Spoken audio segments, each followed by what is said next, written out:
Good evening, ladies and gentlemen. It is such an honor for me to be here tonight in this iconic UN building celebrating UNICEF's 70th anniversary.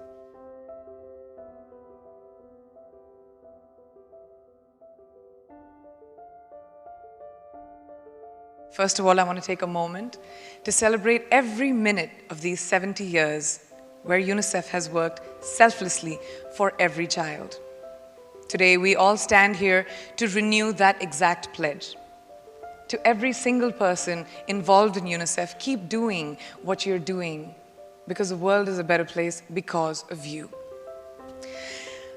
My involvement with UNICEF started 10 years ago in India.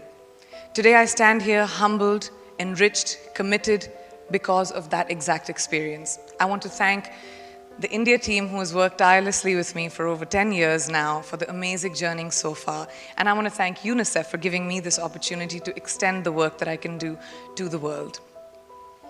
Everywhere we look today, you can see the advancement of man, how the human mind has basically invented, created, and built a whole new world. Yet strangely, every time that I have been on the field, I've wondered how that same human mind continues to allow the exploitation of children across the world, where girls are being denied to go to school, where children are living without clean water, medical care, protection, even food, where their bodies and minds are unprotected from violence, abuse, and exploitation, where they are targets of war.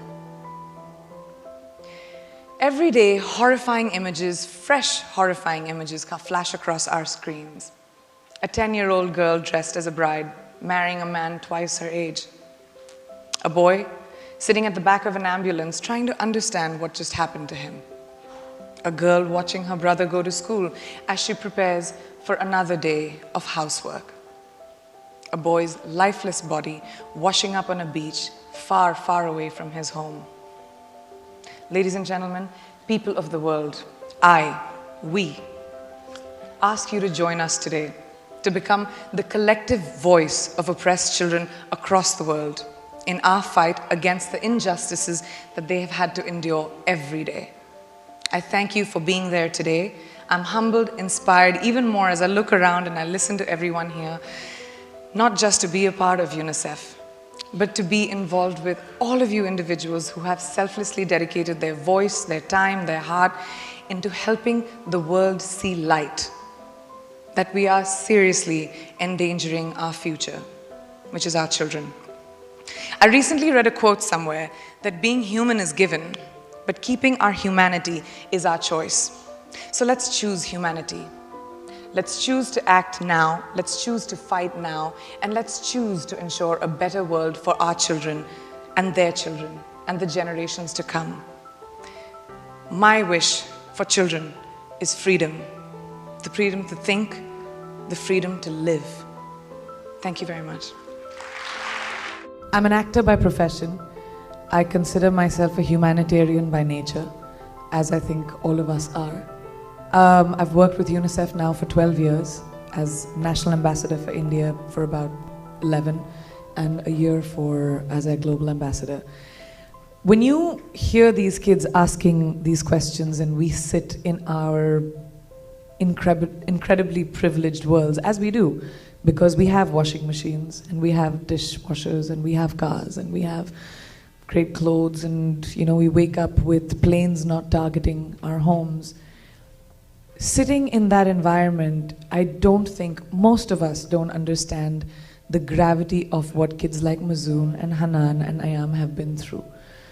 I had the privilege of going to Jordan, which has been a host country of about 1.5 million refugees in a camp called Zatari, and which Mazoom is from as well. That's where she went to school too. Yeah. And I think the one thing that I would like to respond to these kids is thank you to all the host countries who feel the responsibility as a privileged society and as a privileged world to be able to take on these children. When we talk about not having a lost generation, these are not just words. This is literally a generation of children who did not have a choice in this matter. War was not their choice. Being displaced was not their choice. None of it was their choice. But the fact that we can give them a choice is on us as a privileged society of the world. The fact that we can sit in our homes and just funds, compassion, time, belief, faith, and letting those kids feel that you can at some point become a dentist, or you can at some point become a singer. When I went to Zatari and I met all of these kids, like Mazoom was saying, each and every one of them, they wanted nothing else. They did not ask for, because maybe they knew I couldn't do anything about it, war should end, or I want a better home, all they kept saying to me was, we just want our education to not be taken away from us so that we can go back to Syria and rebuild the country that was broken. And that is such a big statement coming from teenagers who are not supposed to think like that. These are children who are supposed to be playing games and studying and getting an education and thinking about the possibility of their future. And these children are sitting there saying, I want to rebuild my country. That is incredible and so provocative to me as an ambassador to go and tell all of you who are messengers for these children, and so many of you who have done so much, so many host countries, so many governments, so many representatives that we have sitting here who have done so much, but it is still not enough. And yes, the numbers are overwhelming, but we are so many more people in the world that can actually just lend a helping hand to these kids who have so much hope and so much faith. It takes, and maybe I'm an extra emotional, sensitive person because I'm an actor, but it takes, I don't know how Mazoom sits here with a smile on her face after she lived there. All it took for me was one visit to break my heart, and for me to have conversations with these kids and ask them, what do you want to do? And I have one 6-year-old telling me I want to become a doctor, and an 8-year-old telling me I want to be an engineer, or I want to be an actress. And I know the reality. I know that I don't know if these children will have access to higher education. Will they be able to go to colleges?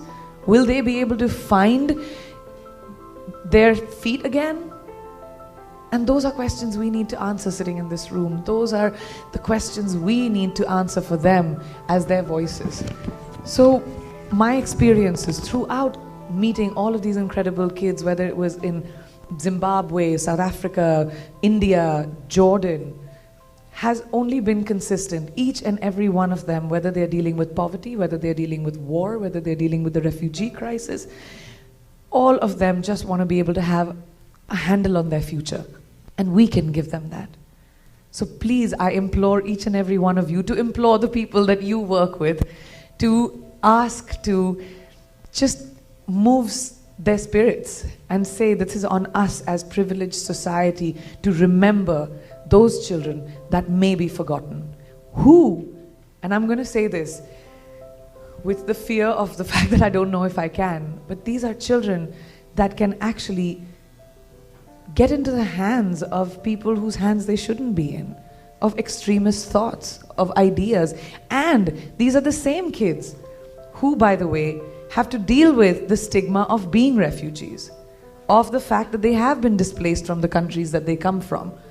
So all of those things are something that we as a society need to talk about, educate about, create awareness about.